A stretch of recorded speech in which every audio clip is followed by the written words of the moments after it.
안녕하세요. 선대인경제연구소 선대인 소장입니다. 자, 오랜만에 경제 이슈 인터뷰 한번 진행해 보겠습니다. 제 옆에는요, 저희 연초에 한번 모셨었는데요.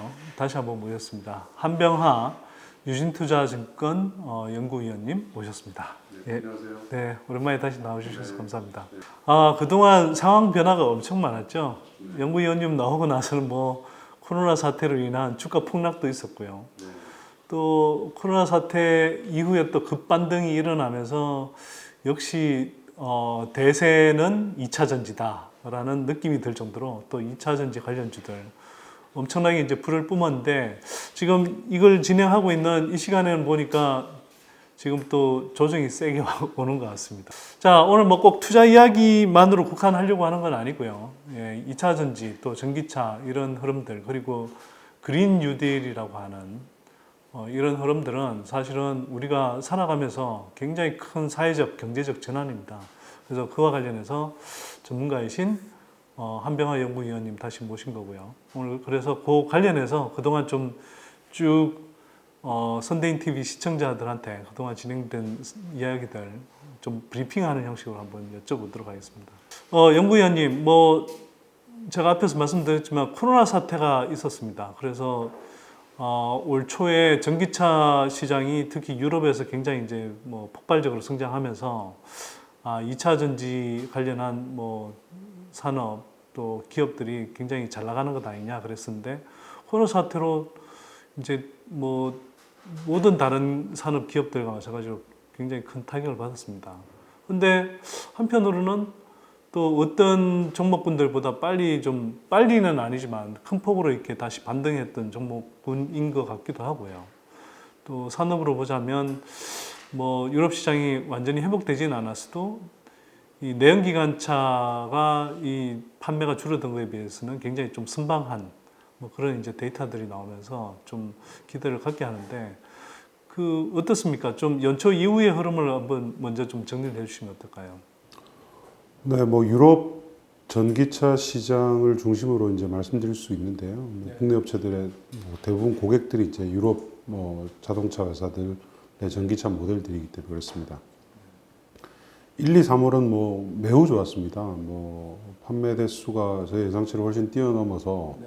사실 코로나 이슈만 없었다면은 저도 아마 판매치를 훨씬 더 상향 조정을 했을 건데 네. 코로나가 어쨌든 왔고요. 4월부터 이제 유럽 완성차 업체들도 관련된 생산을 줄이고 서로 이동을 못하게 하니까 판매도 이제 안 되고 하면서 4월에는 전기차 판매가 이제 전월 대비해서 한 반 정도로 떨어졌었고요. 5월은 4월보다는 약간 반등을 할 것 같긴 하지만 여전히 약세 국면이고요. 다만 이제 6월부터 해서 회복을 해서 아마 7, 8, 9월 이렇게는 아마 굉장히 큰 폭으로 성장을 할 것으로 이렇게 보이고 있습니다. 가장 큰 이유는 전기차 판매가 성장한다. 전기차 판매죠. 예. 기존의 내연기관차 판매는 그닥 그렇게 크게 증가할 것 같지는 않고요. 회복은 하겠죠, 당연히. 네. 근데 전기차 판매는 큰 폭 급성장할 것으로 보입니다. 가장 큰 이유는 이제 이 코로나로 각국들이 경기 부양안을 내놨잖아요. 그 부양책들이 특히 유럽은 전기차에 집중이 되어 있습니다. 네. 대부분 국가들, 프랑스, 독일, 영국, 이런 그 상위 자동차 판매 대국들이 네. 전기차 보조금을 대폭 인상을 했고, 중고차를 이제 오래된 연비가 안 좋은 중고차를 팔면서 전기차로 바꾸면 또 보조금을 주고 하는 식으로 하면서 원래 한 유럽의 보통 평균 전기차 보조금이 6천 유로 정도 수준이었거든요. 근데 최근에 이 코로나 부양안으로 이제 보통 만 유로 가까이. 만 유로면 우리 돈으로 한 400만 원 이 정도 되는 거 아닌가요? 전 세계에서 가장 높은 보조금을 이제 당분간은 집행하는 국가마다 조금씩 다르지만 항목별로도 조금씩 다르지만 이제 그런 상태이기 때문에 지금은 유럽의 소비자들이 문만 열리면 바로 전기차를 살 것 같은 네. 지금 그런 이제 태세입니다. 산업적인 측면에서는 네. 뭐 전혀 악재나 어떤 특별하게 이슈가 없습니다. 그래서 네. 좀 뭐 느긋하게 생각하시고 네. 전기차 관련주들, 2차 전지 관련주들, 배터리 관련주들에 있어서는 조금 계속 그 조정 받을 때마다 네. 분할 매수하는 방향으로 가시는 게 네. 좋다고 그렇게 판단합니다. 중장기적으로 워낙 계속 성장할 뭐 산업이고 또 뭐 종목군들이다 이렇게 이제 판단하시는 거죠. 그런데 그 4월 달인가 뭐 그런 이야기들이 많이 나왔습니다만 이게 뭐 유럽 뭐 각국도 포함해서 뭐 이 오히려 코로나 사태 때문에 경기가 안 좋으니 오히려 이 전기차 쪽으로 전환하는 걸 늦추고 이 자동차의 내수 판매를 좀 늘리는 그런 정책들을 갖고 많이 쓸 거다. 이런 이야기가 있었는데 오히려 지금 유럽 같은 경우는 전기차 판매를 굉장히 촉진하는 방향으로 이렇게 이른바 재정 지원책을 내놓고 있는 거네요. 그렇죠. 이제 그 얘기가 나오면서 이제 전기차들이 잘 나가다가 4월에 일시적으로 아마 조금 조정이 아마 있었을 거예요. 이제 그 당시에 저도 이제 그런 질문을 많이 받았고, 뭐 배터리 회사들도 저한테 전화가 많이 왔었어요. 확인하러. 제가 이제 그렇지 않다. 정책들이 전기차에 집중돼서 나올 것이고 내연기관차에 집중한 정책은 없을 것이다. 이제 그렇게 보고서를 썼더니 뭐 자기들 밥그릇 관련된 문제니까 저한테 이제 확인하러 전화가 많이 왔었어요. 많이 왔었는데 당연한 거죠. 당연한 거고 유럽은 이미 큰 정책이 세워져 있어요. 탄소 배출 제로라는 2050년까지 그 정책을 세우고 세부 관련된 정책들을 이미 다 만들어 놓은 상태거든요. 어나운스만 이제 남았어요, 사실은. 근데 거기에 아주 중요한 부분이 이 트랜스포테이션, 교통혁명 쪽입니다. 한 국가마다 다르지만 20에서 30%의 CO2 배출을 갖다가 차지하는 게 이 교통 부분이기 때문에 이거를 이렇게 어떻게 하지 않고서는 정책을 달성할 수가 없죠. 근데 코로나 때문에 이걸 갖다가 만약에 이 정책을 바꾼다. 그러면 다른 것도 다 바꾸는 거예요. 그럼 전체적인 정책 변화가 있어야 되는데 과연 그게 똑바른 상황이냐. 이게 정책적인 효과라든지 경제나 산업에 미치는 영향을 판단했을 때 오히려 이걸 계기로 삼아서 더 가속화해서 산업의 구조를 갖다가 친환경적인 교통 부분에 있어서 것으로 만드는 게 그 친구들이 그동안 해왔던 정책 스탠스에 맞지. 이것을 돌려서 지금 좀 어려우니까 CO2 배출 규제도 완화해주고 그 내연기관차를 좀 소비를 촉진시키는 뭐 이런 쪽으로 해주는 것이 맞냐? 그거는 상식적으로 생각해보면 알 수가 있거든요. 근데 이제 어쨌든 뭐 제 말이 맞았습니다. 그 뒤로 독일, 뭐 프랑스, 영국, 네덜란드 뭐 많은 국가들이 발표했지만 내연기관차에서 도와주는 정책은 딱 하나 있었어요. 프랑스의 캐시 포 클렁크스, 그러니까 오래된 중고차를 이제 바꿀 때 내연기관차도 준다 보조금을. 다만 전기차하고는 또 차별화를 뒀죠. 보조금 차이가 나게 둔 거죠. 그래서 유럽은 그야말로 전기차에 거의 올인 전략으로 가고 있고, 심지어 독일 같은 케이스는 지난주 금요일 날 세금, 그러니까 vehicle tax라고 하는데 이제 보유하고 자동차를 보유하고 있으면 이제 세금을 물리잖아요. 그 세금도 이제 그 CO2 배출을 기준으로 해서 내연기관차들은 훨씬 더 높게 하는 안이 이제 그 가기에서 통과가 됐어요. 그래서 유럽의 소비자들은 뭐 아마도 내연기관차를 사고 싶지 않을 거예요. 그러니까 뭐 취득 단계뿐만 아니라 취득 단계에서도 전기차에 엄청나게 보조를 해주고 보유하는 것조차도 하여튼 내연기관차 보유하고 있으면 거의 골탕 먹어야 되는. 내년부터는 독일은 fuel tax, 그러니까 연료비에 있어서도 세금을 냅니다. 그러니까 가솔린이나 디젤을 갖다가 그 주유하러 가면 더 비쌉니다. 세금이 붙는데 단계적으로 계속 올라가요. 쉽게 말해서 기름값에다가 세금을 더 올린다 이 말인 거죠. 자, 이런 흐름이면 결국은 유럽 뭐 시장은 뭐 돌이킬 수 없는 방향, 돌이킬 수 없게 어쨌거나 전기차 쪽으로 이렇게 계속 뭐 진격할 것 같습니다.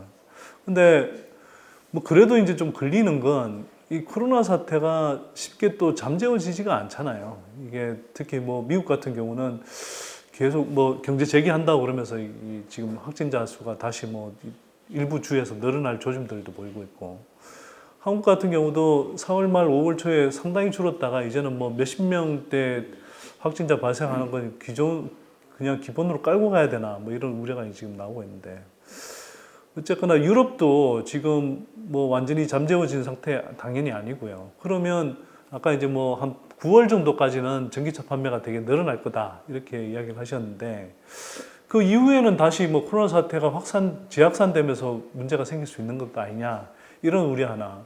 그다음에 9월까지도 만약 코로나 사태가 다시 뭐 조금 지금보다 더 다시 악화되는 또는 생각보다는 더 빨리 진정이 안 되는 이런 상황으로 간다. 또 뭐 그 사이에 금방 뭐 백신 관련해서 뭐 좋은 소식이 금방 나와주기도 쉽진 않고요. 뭐 그렇게 따지면 9월까지 그렇게 뭐 전기차 판매가 늘어날 수 있는 가능성이 혹시나 좀 훼손될 수 있지는 않나 이런 걱정이 좀 되기도 하는데. 코로나 이슈는 사실은 어떻게 이제 튈지 예측하기는 쉽지가 않습니다. 방역들을 각국들이 이제 어떻게 하느냐에 많이 다르기 때문에. 근데 확실한 거는 유럽 같은 케이스는 4월, 5월이 바텀이다. 그거는 뭐 확실한 것 같아요. 만약에 여기서 뭐 유럽 주요 국가들이 다시 코로나가 어떤 확산세로 들어간다. 그렇다 하더라도 이미 경험을 이제 크게 했기 때문에 예전처럼 그런 어떤 확 팬데믹이 오는 그런 상황은 쉽지가 않을 거고요. 그리고 어쨌든 지금 빠르면 올 연말을 타겟으로 해서 각국들이 이제 백신이라든지 치료제 개발을 굉장히 지금 속도를 높이고 있는 상황이기 때문에 다시 이제 확산세가 조금 더 퍼진다 하더라도 각국 정부들에서 이제 완전히 봉쇄하는 락다운하는 그런 정책은 쓰지는 않을 겁니다. 그거를 쓴다고 하는 것은 그만큼의 또 재정을 갖다가 또 퍼부어야 된다는 건데 지금 현재 퍼부은 재정만 하더라도 예전에 리만 사태의 몇 배거든요. 그렇죠. 3배, 4배 막 이런 수준이기 때문에 그런 거는 오히려 제가 봤을 때는 그냥 일부 희생할 가능성이 있습니다. 그래서 그것까지는 그렇게 너무 염려하실 필요는 없는 것 같고요. 만약에 진짜 돌이킬 수 없는 팬데믹이 와서 한다고 하면 어쩔 수 없죠. 근데 이제 그렇다고 하더라도 그게 전기차 시장의 어떤 그 속도를 약간 늦출 뿐이지, 이게 뭐 다시 돌아서 내연기관차 시대로 간다. 이거는 이번에 코로나 사태하고 또 이 대기 오염하고의 관계까지도 감안을 하면 오히려 더 쉽지 않은 일입니다. 그러니까요. 코로나 사태 때문에 뭐 특히 한국이 굉장히 강하게 느꼈는데 미세먼지가 싹 사라졌습니다. 재밌는 게 이제 이탈리아 북부가 이제 코로나에 완전히 이제 뭐 엄청난 그 소굴이었잖아요. 그래서 이탈리아 북부 도시들에서 사망률이 뭐 급증을 하고 그랬는데 이탈리아로 보면 이 북부가 대기오염이 가장 심한 지역이에요. 그래서 왜냐하면 거기 이제 공업 지역들이 많이 몰려 있고 하기 때문에. 그래서 이번에 이제 코로나와 대기오염과 사망자의 관계를 아주 적나라하게 보여준 게 이탈리아 북부거든요. 그런 이제 리서치 페이퍼들이 계속 나옵니다.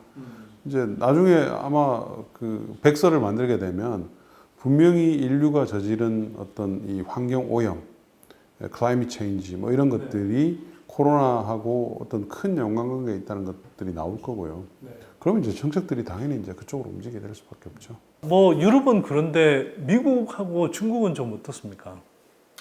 미국은 원래 사실은 작년부터 안 좋았어요. 전기차 시장이 안 좋았고, 그거는 이제 트럼프의 정책 때문입니다.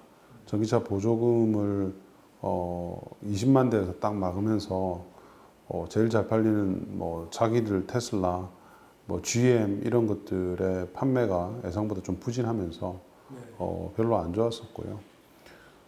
올해도 뭐 당연히 안 좋습니다. 지금 안 좋아서 제가 이제 얼마 전에 발간한 코로나 이후의 전기차 전망에도 보시면 미국과 중국은 올해 이제 저희들 추정치를 낮췄죠. 보통 한 10에서 한 20% 정도 낮췄고 롱텀리도 2025년까지도 추정치를 다 낮췄어요. 유럽만 저희가 이제 유지를 했고요. 다만 이제 미국 같은 케이스는 조금 변수가 있는 게 11월 달에 이제 대선이 있으니까요. 그 대선 결과를 이제 우리가 좀 유심히 봐야 된다. 대선과 상원의원의 이제 이 결과에 따라서 상당히 많이 바뀔 하늘과 땅 차이로 이제 바뀔 것이기 때문에 이제 보셔야 된다 이렇게 보고 있고 만약에 트럼프가 당선이 안 되거나 상원에서 공화당이 민주당한테 다수당을 뺏기거나 요 둘 다 되면은 효과는 커질 거고요. 둘 중에 하나라도 바뀌게 되면 미국의 전개차 정책은 완전히 바뀝니다. 180도 바뀌기 때문에 그 점은 굉장히 좀 유심히 보셔야 된다 이렇게 판단을 하고 있고요. 그러니까 뭐 트럼프 대신에 조 바이든이 되든 또 한편으로는 상원이 지금은 다수당이 이제 공화당인데 이게 이제 상원은 3분의 1씩 선거를 치는 걸로 돼 있죠. 그래서 이번에 이제 그런데 이 지금 공화당이 다수당인데 이번에 선거를 치르는 지역이 상대적으로 좀 공화당이 현역인 지역들이 많아서 민주당으로 교체될 가능성이 상당히 좀 있는 거죠. 33개 지역구에서 선거를 원래 하는데 이번에는 이제 공화당에서 이제 한 분 이제 돌아가신 분, 존 맥케인 애리조나 의원님이 있으시고 또 조지아에서 한 명이 또 그만두셨어요. 그래서 공화당 지역구가 그래서 토탈 이제 35개 지역에서 이제 하게 되는데 35개 중에서 23개 지역이 공화당 지역구입니다. 그리고 12개가 민주당이고요. 그러니까 상대적으로 민주당은 수성하기 좀 편하고 기존 의석수에서 안 뺏기기 공화당이 이제 뺏길 수밖에 없는 입장인데 4개만 이기면 돼요. 민주당이 4개의 의석만 공화당 걸 가져오면 되는데 지금 이제 스윙 스테이트 왔다 갔다 하는 지역이 벌써 한 4개 지역이 되고 있어서 가능성도 있는 거죠. 근데 이제 가게 되면 어떻게 되느냐 하면 민주당의 이제 상원 원내대표 척 슈머라는 분이 이미 공언을 했어요. 작년부터 우리가 상원을 장악하게 되면 100% 클린차, 100% 리뉴얼 에너지 시대로 가겠다 하고 이미 공언을 했기 때문에 굉장히 빨리 이 정책 변환이 있을 겁니다. 그러면 뭐 그것을 이제 막을 수는 없죠. 이제 그래서 미국 시장은 지금은 이제 트럼프 때문에 우리가 별로 그렇게 중요하게 생각하지도 않아요. 그리고 한국 업체들한테는 특히 이제 미국 시장의 움직임이 당분간 별로 중요하지 않다. 왜냐하면 배터리 지금 납품하는 게 GM한테 LG가 조금 하는 케이스인데 사실 요만큼밖에 안 됩니다. GM이 뭐 미국에서 파는 숫자 자체가 뭐 몇만 대 안 되니까 2만 대 뭐 이 정도 수준입니다. 근데 이제 2023년 4년부터 거기에 이제 국내 배터리 업체들의 이 지금 짓고 있는 공장들이 가동이 되면서 신규 모델들이 막 들어오죠. 근데 이제 그거는 제가 봤을 때는 신규 모델들이 출시되는 거라서 트럼프하고 상관없이 아마 어느 정도 늘어날 것이고요. 그때쯤 되면 이제 뭐 트럼프도 거의 끝물이기 때문에 아마 재선이 된다 하더라도 큰 영향은 없을 겁니다. 자, 그러면 어쨌거나 미국은 이제 한국과 다르게 뭐 상권 분립이라고 하더라도 의회의 정책 주도권이 상당히 좀 강한 편이고요, 상대적으로. 그다음에 그 미국 민주당이 이제 그런 그 100% 클린 에너지로 가겠다라는 그런 스탠스를 정한 건 대표로서 이제 이 대통령이 당선되면 그 조 바이든도 그 당의 그런 어떤 스탠스를 따라서 갈 수밖에 없다. 뭐 이렇게 이제 판단을 해야 되는 거고. 조 바이든은 최근에 이제 기후 변화 관련 팀을 따로 꾸렸어요. 클라이밋 체인지 팀을 따로 꾸렸고 그 팀에 이제 그 팀 리더로 오카시오 코르테스라는 아주 젊은 의원 그리고 존 캐리 예전에 국무장관을 했고 그 양반이 이제 파리 클라이밋 체인지 이 협약에 도장을 찍은 장본인이죠. 그 두 명을 이제 임명을 했다는 것은 이걸 아주 이슈로 부각시키겠다는 거예요. 트럼프하고의 정반대되는 정책이기 때문에 이거하고 이제 결국은 이제 인종차별이라든지 이런 이슈를 이제 이슈 레이징을 하겠죠.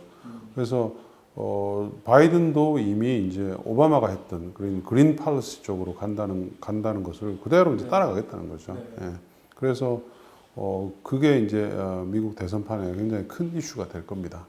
저 만약 조 바이든이 되면 그 오바마 때 했던 뭐 파리 기후 협약 이거 뭐 다시 철저하게 이행하는 스탠스로 갈 거고 또 관련해서 뭐 당연히 전기차, 신재생 에너지 뭐 굉장히 강력하게 뭐 추진을 하겠네요. 중국은 좀 어떤가요? 중국은 뭐 원래 이쪽을 좀 공격적으로 계속 해왔었고요. 최근에 이제 전기차 시장이 작년에 보조금을 줄이면서 이제 좀 침체했고 코로나 때문에 또 이제 더 침체하면서 원래 보조금을 없애려고 하다가 지금 이제 보조금 연장했죠. 2022년까지 이제 연장하기로 했기 때문에 전기차 시장도 이제 서서히 조금씩 개선되고 있는 그런 상황입니다. 근데 이제 예전과 같은 그런 어떤 고성장 그런 쪽보다는 중국 정부는 지금 이제 좀 그 질적인 향상에 좀 많이 노력을 하는 것 같아요. 그래서 최근에 이제 테슬라를 어쨌든 유치를 하면서 테슬라 판매가 지금 1위거든요. 중국 시장에서. 그런 거를 조금 육성하는 쪽으로 예전 같으면 사실은 외국 기업이 들어오는 거에 대해서는 좀 차별화하고 막고 이랬었는데 이제는 오히려 테슬라를 키워서 거기에서 생기는 어떤 여력으로 해외로 좀 수출하는 이런 쪽으로 조금 정책을 좀 바꾸고 있는 그런 느낌입니다. 그러다 보니까 이런 스탠스는 사실은 우리 업체들한테는 더 유리하죠. 예, 기존에는 양적인 팽창을 하면서 중국의 로컬 업체를 키우는 그런 정책에서 질적인 성장으로 넘어가면서 이제 오히려 중국 내에 있는 회사들 중에서 조금 해외로 수출할 수 있는 이런 쪽으로 좀 정책들을 모아가는 그런 지금 상황이거든요. 그러니까 그런 것들은 우리 배터리 업체들은 그동안 이제 어떤 그런 규제 때문에 못 들어가고 자국 업체 위주로 했었는데 최근에 이제 어쨌든 LG가 이제 테슬라의 중국 공장 배터리 가면서 지금 이제 팍 이제 올라오고 있잖아요. 예, 그런 상태가 이제 뭐 거기뿐만 아니고 SDI라든지 SK 이노베이션 이런 쪽으로도 좀 확대될 것 같습니다. 네. 자, 전반적으로 보자면 뭐 유럽 시장 다시 전기차 계속 이제 뭐 강한 상승 흐름을 보일 것 같고요.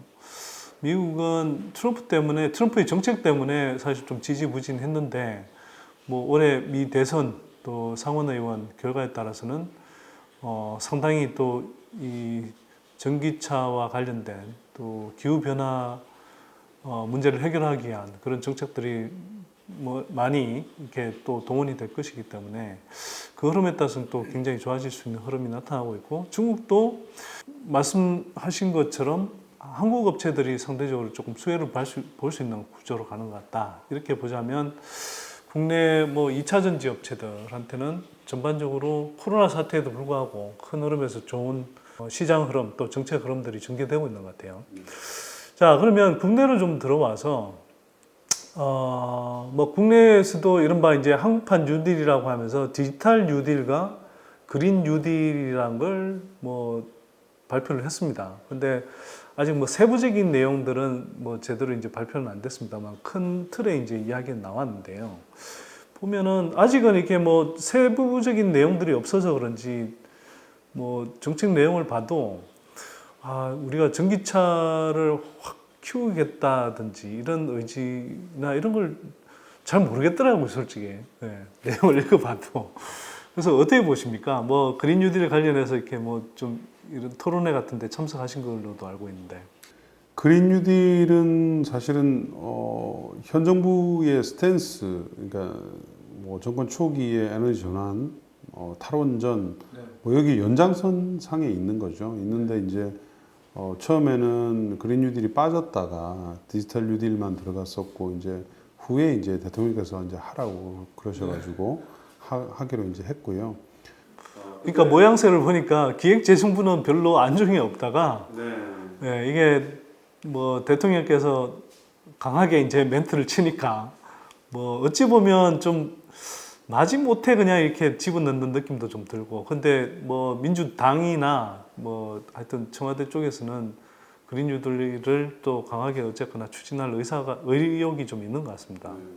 사실 집권 후반기잖아요. 집권 후반기이고 또 이번에 아주 좀 특이하게 민주당이 아주 뭐 절대 다수당이 되었고요. 네. 그래서 뭐 사실은 뭐 대통령의 뜻, 청와대의 뜻도 중요하지만 지금부터는 그만큼 중요한 게 사실은 민주당의 스탠스죠. 민주당의 스탠스고 그 공약에서도 그린 뉴딜을 제시를 했었고 뭐 유럽에서 지금 택하고 있는 2050년 넷제로 탄소 배출 순제로도 아마 정책화할 것 같습니다. 예, 그거는 뭐 여러 번 얘기를 했기 때문에 그러면 사실은 그린 뉴딜은 필수적인 것이죠.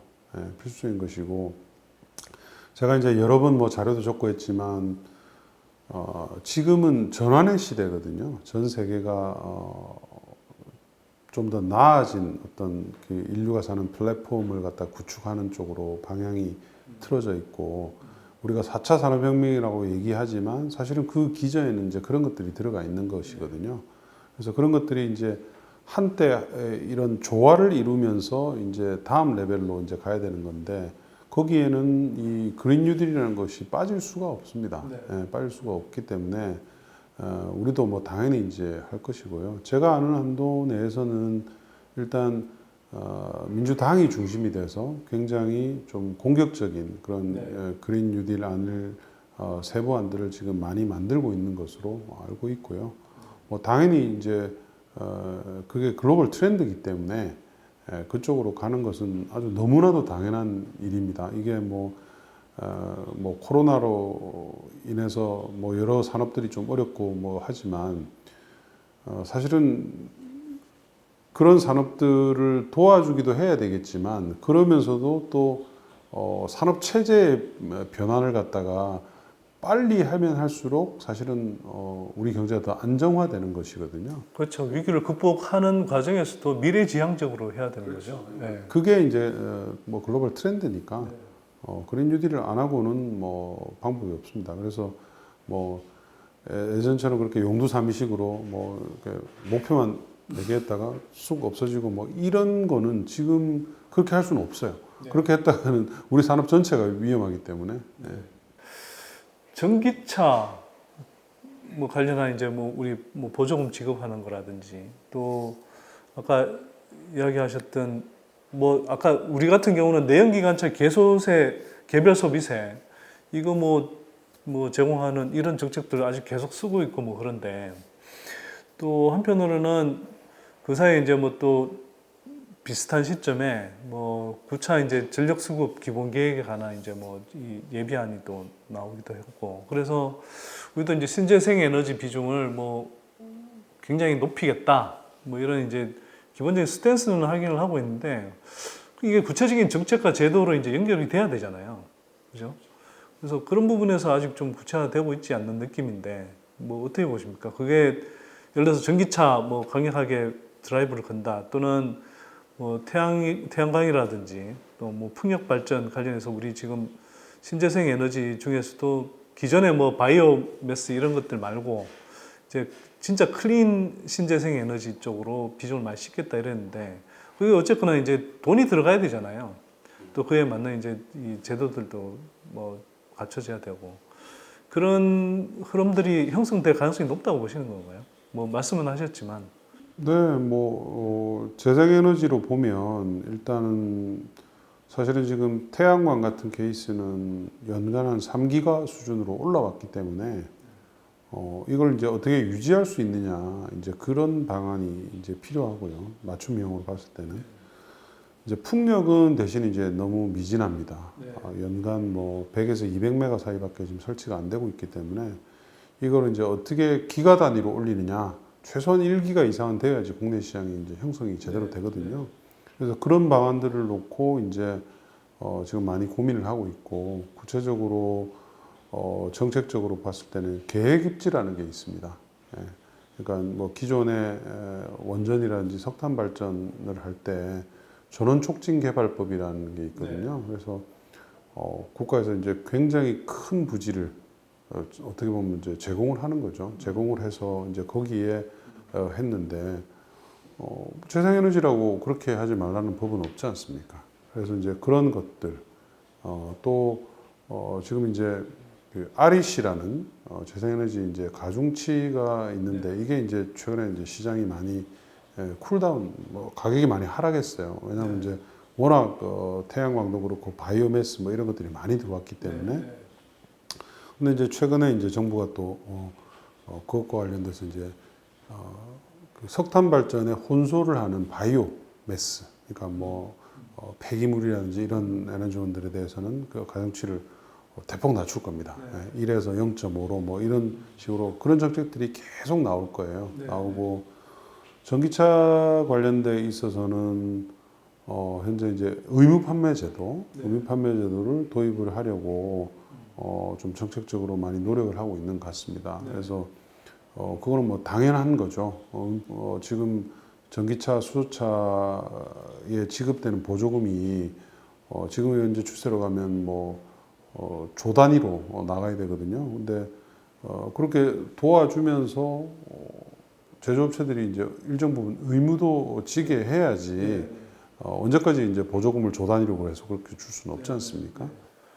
그 의무 생산 뭐 비율을 할당한다는 말씀이신 거죠? 네, 그렇게 하면 이제 그게 유럽도 그렇고 뭐 미국 같은 경우 중국도 하고 있고 캘리포니아를 비롯해 미국 같은 케이스도 뭐 지금 12개 주가 그걸 하고 있는 상태이기 때문에 당연히 이제 우리도 그렇게 도입을 하게 되면 국내에 이제 수요가 많이 확장이 되죠. 확장이 되고 그린 뉴딜이 성공하기 위해서는 일자리가 창출이 많이 돼야 되잖아요. 일자리 창출이 많이 돼야 되는데 일자리 창출을 하려면 국내 수요를 갖다가 확산을 시켜야 됩니다. 그래서 지금과 같이 국내 전기차 판매가 연간 뭐 4만 대, 3만 대 뭐 이런 정도 수준이 되면 물론 이게 글로벌 스탠다드에 비해서 많이 떨어지는 수준은 아니에요. 뭐 그렇다고 앞서가는 것도 아니죠. 그렇죠. 그냥 표준보다 조금 높은 수준인데 근데 이제 그거를 생각해야죠. 그러니까 우리 배터리 업체들이 받은 수주가 300조 원이에요. 300조 원. 그러니까요. 뭐 전 세계 10대 메이저 회사들 중에 3개가 있고 LG화학은 얼마 전에 보니까 이 배터리 공급 1위 업체로 등극을 했더라고요. 그렇죠.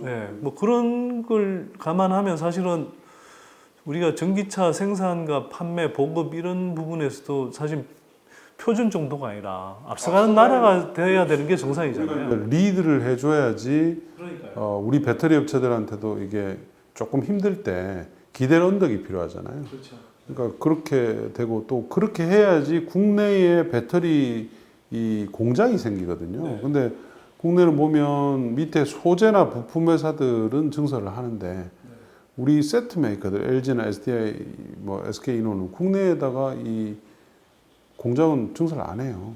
그러니까 유럽이나 중국, 미국 이런 쪽으로만 계속 짓고 있대요. 수요가 있고 또 뭐 여러 가지 자금 지원도 워낙 많이 해주고 또 배터리를 만들 때 이제 궁극적으로는 재생에너지로 만들어야 되는데 그런 부분에 있어서도 우리는 이제 법적인 그런 상태가 안 돼 있기 때문에 국내에 지을 이유가 1도 없는 거죠. 그러니까 그게 저는 좀 보면서 약간 속상하더라고요. 우리가 이렇게 2차 전지 쪽에는 되게 강한 뭐 기업들이 많은데 그리고 말씀하셨다시피 300조 원이면 어마어마한 수주 규모 아닙니까? 예. 아마 300조 원 여러분들 상상이 잘 안 되실 텐데요. 보조금을 주고 있는 상태니까 보조금도 주면서 해외처럼 이제 의무 판매 제도를 도입을 해서 국내에 좀 수요를 단기간에 좀 확산을 확 시키자. 제 생각에는 국내에서 연간 한 20만 대 이상 팔게 되면 판다는 것이 이제 가시성이 높아지면 그때서부터는 이제 배터리 업체들이 증설을 할 수밖에 없거든요. 지금 현재 한 20기가와트아워 조금 안 되는 수준이 있는데 이 정도 수준은 한 10만 대 정도까지 해도 사실은 증설할 필요가 별로 없어요. 근데 이제 그걸 넘어가게 되면 증설을 해야 되는 니드가 생기면서 국내에 그러면 이제 고용이 많이 창출이 되겠죠.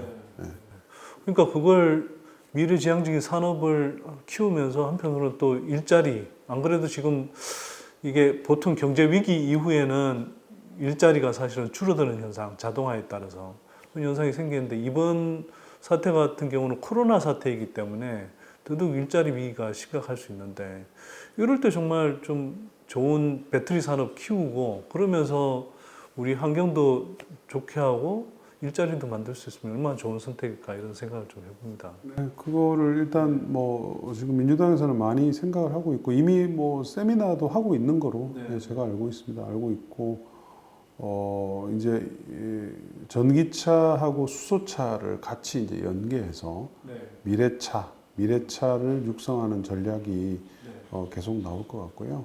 뭐 그거는 뭐 세계 흐름과 동일합니다. 네. 우리 이제 전기차 관련해서 현대차가 또 전기차 쪽에서 상당히 좀 약진을 하고 있는 것 같아요.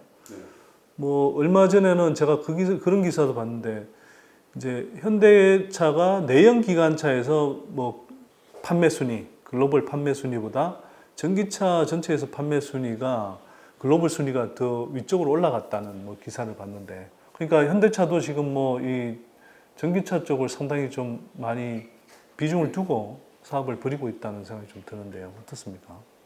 뭐 그럴 수밖에 없습니다. 그러니까 뭐 현대차가 일단 흐름이 그쪽으로 국내에서만 차를 팔면 안 해도 되죠. 근데 유럽은 지금 안 하면은 천문학적인 벌금을 내야 되기 때문에 뭐 엄청나게 푸시를 하는 상태고요. 뭐 헝가리에다가 뭐 전기차 공장도 지금 짓고 있고 국내에서는 이제 내년부터 eGMP라는 전용 플랫폼, 전기차 플랫폼을 현대차의 전용 전기차 하기 위해서 이제 하기 때문에 사실은 내년 정도부터가 현대차한테도 이제 전기차로 가는 본격적인 이제 볼륨업 시대다 이제 이렇게 볼 수가 있는 거고요.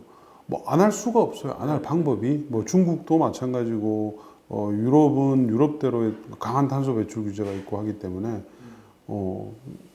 국내만 이제 그런 어떤 가시적인 규제가 없기 때문에 국내는 이제 뒷전이죠. 그래서 이제 저희가 이제 그런 말씀을 드리는 거고 또 국내 배터리 업체들 잘하죠. 현대차는 또 나름 뭐 글로벌 밸류체인에서 좀 강자니까 못할 이유가 사실은 별로 없습니다. 의지만 있으면. 그러니까 우리가 산업적 기반이 이렇게 잘 돼 있는데 정책이 오히려 이렇게 자꾸 무슨 이유에서인지 이렇게 뭐 좀 진취적으로 못 나가는 느낌? 네, 하여튼 뭐 어쨌거나 민주당이 그 압도적인 다수 의석을 차지하는 여당이 됐으니 좀 강한 드라이브를 걸어주길 바라고요. 이 이야기도 좀 여쭤보지 않을 수가 없는데 얼마 전에 이제 대략 한 달 정도 됐나요? 삼성 이재용하고 이제 현대차의 정의선 이 두 사람이 만났습니다. 그리고 사실 뭐 그 관련해서 이제 뭐 여러 가지 이야기들이 나옵니다만 어쨌거나 전기차 그리고 또 2차 전지 산업 관련해서도 많이 이야기를 했을 거다. 이런 이야기를 하는데 뭐 좀 구체적으로 들으신 이야기가 있는 건지 그리고 그 회동을 좀 어떤 식으로 평가하시는지 의견을 듣고 싶네요. 글쎄요, 그 두 분이서 이제 친하다고 하시니까, 친하다고 하시니까 뭐 만나서 많은 말씀을 하셨겠지만 협력을 안 할 수가 없는 산업 환경이에요, 지금. 그 두 명이서 뭐 반목을 할 이유도 없고요. 예전에야 뭐, 아버지들끼리 뭐 싸우셨다고 하지만, 지금은 모든 것이 융합되는 시대잖아요. 그렇죠. 자동차하고 IT가 별개의 것이 아니고, 이게 뭐 누구라도 할 수 있는 이제 그런 비즈니스이고, 더군다나 그게 융합이 되면서 발전을 하게 되는데, 대표적인 기업들이 당연히 협력을 해야죠. 협력을 할 것이고, 차세대 모델, 그러니까 현대차의 차세대 모델에 있어서는 뭐 당연히 SDI의 배터리가 뭐 언젠가는 쓰일 겁니다. 그게 그렇게 먼 것 같지는 않고요. 그리고 미래 배터리들, 뭐 전고체 배터리 이런 것들을 하는 데 있어서도 서로 이제 협력을 당연히 할 것이고요. 그래서 좀 그렇게 했으면 좋겠어요. 그러니까 SK이노하고 LG가 이렇게 싸우고 있지만 뭐 그것도 사실은 바람직하지는 않죠. 바람직하지는 않고 좀 자기들끼리 좀 잘 상생을 하면 또 나름 또 그런 방법이 있을 건데 근데 뭐 그거는 그만큼 이 시장이 핫하기 때문에 업체들이 경쟁이 많다. 이제 이렇게 투자자들은 보시면 될 것 같아요. 뭐 말씀하셨는데 전고체 배터리 이야기가 그때부터 해서 이제 뭐 언론을 타기 시작하면서 이른바 2차 전지 안에서도 전고체 쪽 뭐 한다더라 하는 뭐 테마가 형성이 돼서 막 주가 상대적으로 더 오르는 뭐 그런 관련 기업들이 오르는 현상도 있었는데, 근데 실제로 기술적으로는 지금 전고체 배터리가 상용화되기에는 아무리 빨라도 5년에서 한 10년 정도는 걸릴 거다, 이런 이야기들이 많던데요. 정말 뭐 지금 당장 주가를 달굴 만큼 그럴 만큼 뭐 빨리 할 수 있는 일은 아니지 않나요?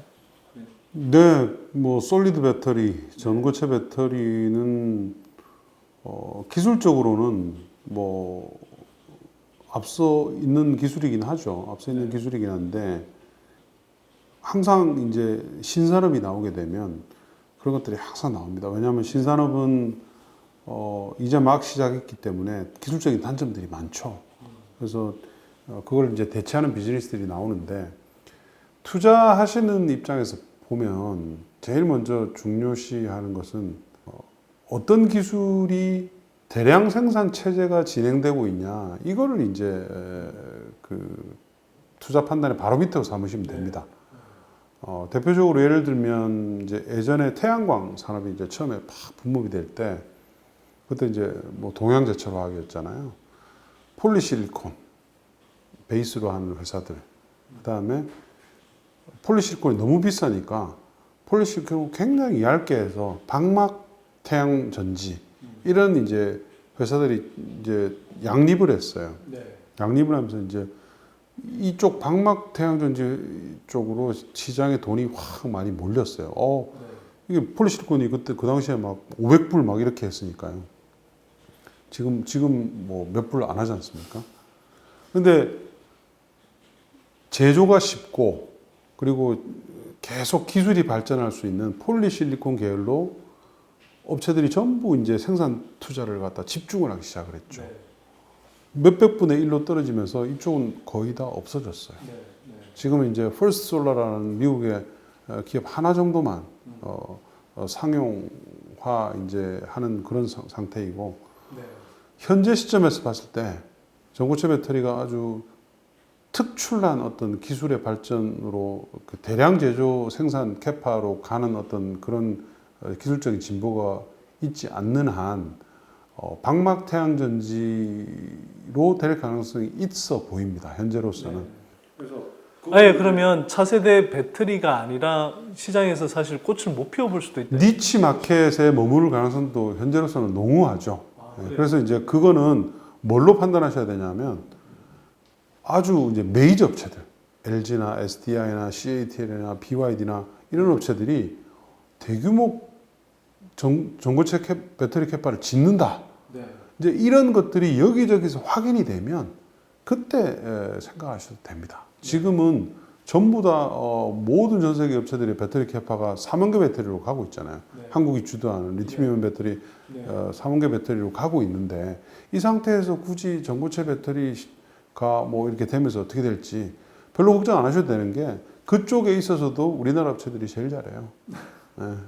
전고체 배터리 관련해서는 일본의 토요타가 오히려 가장 앞서 있다고는 이야기는 많이 하는데, 특허 기준으로 봤을 때는 우리 업체들이 특허가 아마 제일 많을 겁니다. 삼성이나 LG도 마찬가지고. 뭐 전고체 배터리는 지금 이제 배터리에서 그 전핵으로 이제 전류가 흘러다닐 때 이게 이제 좀 뭐 위험할 수 있다, 용량을 높이는 과정에서 위험할 수 있다, 이런 이야기 때문에 그걸 고체로 만들면 어떻겠냐, 이런 아이디어 차원에서 이제 나오기 시작했던 걸로 알고 있는데요. 뭐 말씀 들어보니까 아직 뭐 상용화, 양산화 단계하고는 사실 굉장히 뭐 거리가 아직은 뭐 많이 먼 상태고, 저는 또 뭐 그 가능성까지는 생각 안 해봤는데 아예 꽃을 피우지 못하고 그냥 틈새 시장에 머무를 수도 있다, 이런 이야기까지 하시니, 뭐 어쨌거나 지금 당장 전고체, 이른바 전고체를 테마로 한 그런 주식 투자는 조금 일시적인 열기에 지나지 않을 수 있다, 이런 생각이 좀 들기도 하네요. 그런 면에서는 좀 경계를 해야 될 것 같습니다. 그 이야기도 한번 여쭤보고 싶은데 우리가 이제 뭐 전기차 2차 전지 쪽 주로 이야기를 했는데 뭐 그린 뉴딜이라고 하면 사실은 좀 폭이 넓잖아요, 원래는. 뭐 그리고 뭐 더 넓게는 사실 주택의 이제 에너지 뭐 절감이라든지 또 절감할 수 있는 그런 뭐 건축 뭐 코드를 이렇게 그러니까 법제화하는 거 뭐 이런 것들까지 다 포함이 될 텐데 뭐 산업적인 측면에서 보면 지금 2차 전지나 뭐 전기차 이런 쪽에 비할 바는 아니지만 뭐 태양광 산업도 뭐 세계적으로 사실 큰 산업이 돼 있는데 유독 한국의 경우 풍력 발전 이게 되게 약합니다. 아까 앞에서도 말씀을 하셨지만. 근데 정부가 3020 계획에 보면 제 기억으로는 뭐 새만금을 비롯해서 한 30년까지 2030년까지는 한 뭐 몇 기가 정도 이렇게 용량으로 건설하겠다, 발전을 담당하게 하겠다, 뭐 이런 계획을 발표했었던 걸 기억하거든요. 그러자면 사실 2030년 그래봐야 사실 10년 남았고요.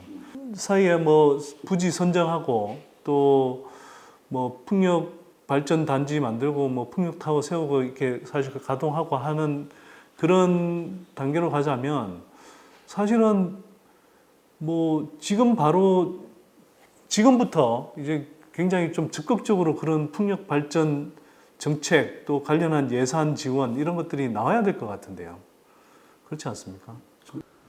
정부가 풍력 발전단지를 건설하는데 뭐 대규모 자금을 투자하는 정책은 뭐 사실은 그렇게 필요 없습니다. 필요 없고 지금 현재 가지고 있는 여러 가지 규제들, 입지와 관련된 규제들, 뭐 산에는 거의 못 짓게 한다든지, 그리고 뭐 지역 주민이 100명이 있는데 뭐 한두 명만 반대해도 뭐 지자체에서 뭐 안 지으려고 한다든지 이런 것들을 사실은 조금씩만 컨트롤 타워를 두고 해도 굉장히 설치할 지역이 많이 늘어나죠. 그리고 아까 지금 뭐 하여튼 부지 입지 규제가 상당히 좀 그렇죠. 문제가 된 모양이군요. 사실은 계획 입지만 정부에서 해서 큰 부지를 갖다가 정부에서 딱 짓게 하도록 허용을 해주면 당장 많이 늘어납니다. 그래서 정책의 진정성의 문제죠. 정책의 진정성의 문제고 그거는 할 수밖에 없지 않나 싶어요. 예, 지금 뭐 이대로 가면 전 세계 트렌드하고 너무 동떨어지기 때문에 지금 유럽만 하더라도 재생에너지 비중이 이제 워낙 높아져서 지금 이제 그리드의 안정성에 문제가 생기는 그런 시점까지 이제 서서히 이제 진입을 하고 있거든요. 그래서 재생에너지를 이제 버려야 돼요. 너무 많이 물리게 되면 이게 전력 안정망에 이제 문제가 생기거든요. 그래서 이제 유럽이 들고 나온 아이디어가 수소죠, 수소. 예, 버려지는 재생에너지로 수소로 저장하겠다. 뭐 ESS는 당연히 가는 거지만. 그래서 최초로 이제 유럽이 독일도 그렇고 유럽 전체가 지금 수소에 대해서 대규모 투자가 들어간단 말이죠. 그걸 에너지를 수소 형태로 저장을 할 수 있습니까? 그러니까 지금 뭐 부생수소 만들듯이 그렇게 수소를 생산한단 말인 건가요? 풍력 단지에서 만들어지는 전력이 이제 상당 부분을 버릴 수가 있으니까 그 버려지는 전력으로 물을 분해해서 수소로 저장하는 거죠. 예. 그래서 이제 그것과 관련된 수소 밸류 체인을 갖다 육성하는 쪽으로 지금 정책이 이제 확정이 됐죠. 그래서 당장 예산이 집행이 됩니다. 거의 한국 돈으로 10조 정도의 예산이 단기간에 이제 집행이 될 예정이거든요. 예. 그래서 이제 니콜라의 상장 이슈도 있지만 수소 관련 밸류 체인들이 글로벌리 굉장히 많이 올랐죠. 그러니까 전 세계는 그렇게 나갔는데 우리는 이제 아직 그 재생에너지조차 제대로 많이 확보를 하지 못하고 있기 때문에 정책을 하는 사람들 입장에서는 바빠질 수밖에 없죠. 이게 뭐 이걸 보시는 분들이 아마도 이제 뭐 탈원전, 뭐 재생에너지 왜 하냐, 뭐 이런 아마 뉴스를 많이 접하셨을 건데 이게 어떤 선택의 사항이 아니에요. 지금은 뭐 생존의 문제죠. 예, 우리가 뭐 이게 뭐 안 해도 되는데 뭐 환경 이슈로 하냐? 그건 아니거든요. 환경 이슈가 아니고 새로운 산업을 만들려는 전 세계 이 리더들의 헤게모니 싸움이에요, 지금. 네, 그런 면에서 이걸 받아들여야지 이제 주식도 보이죠. 그렇게 해야지. 예.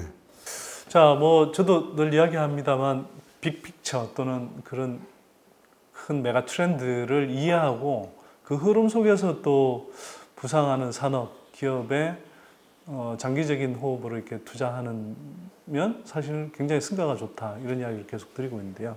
사실 오늘 뭐 연구위원님 모시고 한 이야기도 그런 흐름들을 여러분들한테 좀 보여드리기 위한 거고요. 자, 그래도 뭐 이왕 나오셨으니 또 뭐 증권사에 계신 분이니 뭐 주식 투자 관련해서 조금 연결해서 질문 드리고 마무리하도록 하겠습니다. 어쨌거나 최근에 뭐 말씀하신 대로 코로나 사태 이전에도 2차 전지가 막 2차 전지 이른바 섹터들이 막 날아다니다가 확 떨어졌다가 다시 이제 올라왔는데 또 2차 전지 이제 섹터들이 뭐 주가가 굉장히 많이 올라갔었습니다. 뭐 한 최근 며칠 사이에 이제 좀 조정을 받는 것 같긴 한데 뭐 어찌 보면 2차 전지를 유망하게 보면서도 그동안 좀 올라타지 못했던 분들은 오히려 이런 조정받는 시기가 오히려 좀 뭐 그나마 접근할 수 있는 시기 아닐까 이렇게 좀 판단을 할 것 같기도 합니다. 근데 뭐 단기적인 주가 흐름은 누구나 뭐 신이 아닌 한 뭐 정확하게 예측하기는 힘들고요. 근데 중장기적으로는 한국의 배터리 산업 그리고 뭐 이 2차 전지 밸류 체인들 계속 긍정적으로 봐도 되는 거죠, 그러면? 전기차 배터리 관련주들은 뭐 아까 말 중간중간에 제가 이제 계속 말씀을 드렸지만 이미 수주된 잔고를 바탕으로 해서 우리 업체들이 이제 성장을 하는 그림이 딱 확정이 돼 있는 산업이잖아요. 그래서 이거에 대해서 별로 그렇게 의심할 필요는 없을 것 같아요. 우리가 이제 체크할 것은 뭐냐면 그러면 과연 우리 업체들의 경쟁자들이 언제쯤 들어와서 그 친구들이 얼마나 잘하게 되느냐 이것만 이제 우리가 판단을 하면 되거든요. 근데 그마저도 사실은 2023년, 4년 정도 되어야지 뭔가 좀 이 친구들이 경쟁자들이 좀 납품이 되면서 뭔가를 할 수가 있는 그런 시점이에요. 그러니까 당분간은 동무대라는 거예요. 한국의 동무대. 한국 업체들의 그렇죠. 예, 한국 업체들의 동무대가 시작이 되는데 원래 사실은 올해부터 이제 그게 아주 이제 그 격정적으로 다가와야 되는데 코로나 때문에 잠깐 이제 후행했지만 정책들이 다시 작동을 하면서 이제 정상화 될 것이고 그러면 이제 내년도에는 코로나로 지체되었던 수요들까지 같이 이제 나오면서 정책 효과 맞물리기 때문에 내년도에는 훨씬 더 인상적인 그 실적들이 나오겠죠, 업체들이. 그렇기 때문에 전기차 관련주들은 전혀 일희일비할 필요가 전혀 없습니다, 지금은. 예, 그냥 장기 투자하시는 분들은 그냥 묻어놓고 주식을 안 보셔도 될 것 같고요. 단기적으로 매매하시는 분들은 뭐 이런 오늘 같은 이렇게 뭐 큰 폭의 어떤 그 변동성이 오게 되면 단기적으로 이렇게 매매하는 기회를 또 찾으시면 되죠. 네. 그 어떻게 보세요? 저는 사실은 이제 뭐 예전에 이런 표현을 쓴 적이 있는데 우리가 20년 전으로 돌아가서 삼성전자에 투자할 수 없는데 만약 돌아가지 않은 상태에서 가장 유사한 투자를 하려면 큰 흐름에서 2차 전지 섹터 쪽에 좀 좋은 기업들 골라서 투자해서 장기적으로 가는 전략이 괜찮을 것 같다. 뭐 이런 이야기를 했는데 뭐 그 장기라는 게 대략 뭐 연구위원님은 어느 정도 시간 범위로 보시나요? 장기라는 의미를 봤을 때 그러니까 전기차가 완전히 이제 자동차 시장의 지배자가 되는 것이 확실하다. 비율상으로. 그 정도 되면 사실은 이제 성장 속도가 뚝 떨어지겠죠, 전기차 부분이. 그 시점은 빨라도 아마 2020년 후반 정도 돼야지 올 거예요. 예, 2025년에 저희가 이제 한 20% 약간 밑을 보고 있기 때문에. 근데 올해 코로나 때문에 기존의 이제 완성차 업체들이 워낙 안 팔리니까 아마도 비중은 작년보다 더 올라갈 거예요. 한 그래도 전체 전 세계로 봤을 때 한 4에서 한 5% 수준 이 정도쯤일 거라고요. 그러니까 그런 수준이 100% 가는 시대예요. 네. 그러니까 이게 뭐 몇 퍼센트, 20% 30%가 다 멈추는 이런 게 아니라 100% 변환되기 때문에 이게 이제 전기차로 될지 뭐 수소차로 될지 뭐 그 비중은 좀 있겠지만 어쨌든 모든 것이 바뀌는 시대이기 때문에 이거를 단순하게 어떤 뭐 그런 그 산업 사이클과 관련된 그런 산업하고 비교를 하면 안 됩니다. 그러니까 대표적으로 예를 들면 사이클이 없는 산업이다 한동안. 테슬라를 보시면 아시잖아요. 테슬라가 2010년도에 상장을 했거든요. IPO 프라이스가 17달러였어요. 17달러고 시가총액 기준으로 보면 22억인가 3억 달러였어요. 그때 되게 비싸다 그랬어요. 야, 이게 뭐 차도 안 만드는데 무슨 조야 이랬었거든요. 지금 얼마입니까? 예, 1000달러를 넘었었고요. 그저께. 지금 뭐 미국 전통적인 자동차 3사 시가총액을 다 넘었었습니다. 합친 걸. 예, 시가총액 기준으로 보면 거의 한 80배 올랐죠. 예, 그러니까 그런 것들이 이제 그대로 이제 이게 이제 배터리 업체들한테 투영이 되고 또 이제 제2, 제3의 이제 그런 산업들을 찾아야 되는 거죠. 네. 그 밸류 체인 따라서 이제 소재하고 뭐 장비 업체들이 있습니다. 그 중에서 조금 뭐 나름 탑픽이라고 이렇게 소개하는 뭐 종목들 어떤 게 있는 건가요? 그냥 배터리 관련 업체들은 그냥 한 바구니에 그냥 다 담으셔도 되는데요. 배터리 3사를 이제 이렇게 보면 SK 이노베이션은 사실은 기존의 정유 파트가 좀 많기 때문에 아무래도 이제 순서는 SDI, LG와 SK 이노베이션 이 이제 강도겠죠. 그다음 밑에 이제 소재나 부품 회사들은 당연히 소재나 부품이 더 우선입니다. 장비보다는 장비는 이제 증설 사이클이 이제 계속되기 때문에 좋지만 뭐 일회성적인 요인이 있기 때문에 왔다 갔다 이제 하죠. 소재나 부품은 이제 전기차가 팔리면 팔릴수록 이제 하는 거기 때문에 그것도 이제 큰 순서대로 담으시면 돼요. SK 이노 에코프로 BM, 그 다음에 이제 일진 머티리얼스, 두산 솔루스, 그 다음 뭐 조금 밑으로 내려오면 신흥 SEC 뭐 이런 종목들도 있고요. 또 마이크로캡 그러니까 1000억 이하의 종목들도 꽤 찾다 보면 그런 종목들이 있습니다. 예, 뭐 최근에 이제 뭐 했던 나라 M&D 뭐 이런 회사들도 있고요.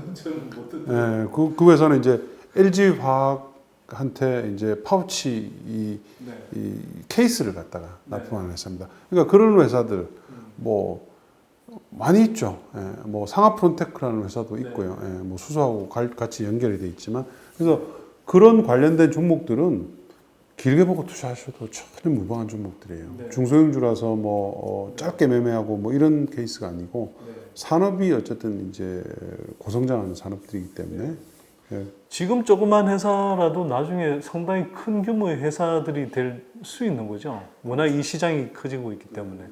제가 기억하는 비슷한 그 기업 중에 하나가 TCK라는 종목인데요. 이른바 이제 삼성전자 반도체에서 이제 이 SiC 링이라는 걸 공급하는 업체인데, 뭐 상당히 좀 나름 독보적인 기술을 갖고 있는 업체인데, 이 회사가 한 3, 4년 만에 이 시가총액 기준으로 한 10배 정도 커지더라고요. 야, 그걸 보면서 이렇게 커지는 산업 안에서 또 거기에서 상당히 이제 좀 그 핵심적인 어떤 뭐 밸류 체인 상에서 이렇게 그 중요한 역할을 할 수 있는 그런 기업이면 굉장히 빨리 커질 수 있겠다 이런 생각이 좀 들더라고요. 2차 전지 안에서 앞으로 그런 기업들이 상당수 좀 생겨날 것 같다는 기대감을 좀 가지게 됩니다. 마지막으로 하나 더, 풍력 발전하는 업체들 중에 예를 들면 CS 윈드하고 동국 SNC 같은 회사들이 있어요. 제가 알기로는. 그 회사들은 CS 윈드는 상대적으로 좀 해외 쪽에 강한 것 같고, 동국 SNC는 뭐 이게 건설 부문하고 같이 있어서 국내에 이제 그런 풍력 발전 뭐 조성 사업이 본격화되면 오히려 수혜를 동국 SNC 같은 경우에 상당히 좀 받을 수 있겠다 이런 생각이 좀 들던데 좀 어떻게 보세요? 국내에 풍력 터빈 업체가 둘이 있고요. 두산중공업, 유니슨 두 회사가 있고 풍력 발전기 전체를 만드는 회사입니다. 그다음에 이제 동국 SNC나 CS 윈드는 풍력의 타워를 이제 만드는 업체고, 또 이제 동국 SNC는 풍력 단지 건설 사업도 같이 합니다. 그러다 보니까 아무래도 이제 국내에서 풍력 발전 단지 건설이 많이 늘어나게 되면 동국 SNC가 이제 수혜를 볼 것이고요. CS 윈드는 국내에다가 CS 에너지라는 자회사를 만들었어요. 만들어서 풍력 발전 단지 디벨로퍼, 발전 단지를 개발을 하는 사업을 지금 하려고 준비 중에 있습니다. 그게 이제 다 그린 뉴딜에 관련돼 있는 것이죠. 그러니까 풍력 산업을 육성을 해서 관련된 고용을 갖다 창출하기 위해서는 정부의 그린 뉴딜 정책이 풍력 발전기를 굉장히 많이 설치할 수 있게끔 그렇게 이제 나가야 되는 거죠. 그래야지 이제 밸런스가 많습니다. 이게 100% 재생에너지로 가는 시대인데 그러면 풍력도 그렇고 태양광도 그렇고 국내에 최소한의 어떤 이 업체들이 존재를 해 있어야 되는 거거든요. 태양광은 이미 존재해 있고요. 하나라는 큰 업체가 이제 어쨌든 전 세계적으로 이제 생겨져 있기 때문에 이제 풍력은 그게 너무 없는 상태이기 때문에 그쪽으로 좀 산업을 육성을 해서 하는 방향 쪽으로 지금 정책도 그렇게 준비가 되고 있는 걸로 알고 있습니다. 그쪽도 하여튼 좀 계속 관심을 갖고 봐야 될 것 같고요. 조금 더 그 정책 흐름이 구체화되면 연구위원님 다시 한번 모셔서 이야기 들어야 될 것 같습니다. 자, 오늘은 또 뭐 이 바쁘신 가운데 이 장시간 또 저희 선대인 TV에 시간을 할애해 주셨습니다. 매번 나와서 이렇게 통찰력 있고 또 세계의 그런 흐름을 아주 맥을 잘 짚어주셔서 저희한테 도움이 많이 됩니다. 자, 다음 이 시간에 또 모셔서 좀 유익하고 알찬 이야기 듣도록 하겠습니다. 다음에 또 뵙겠습니다. 네, 감사합니다. 네.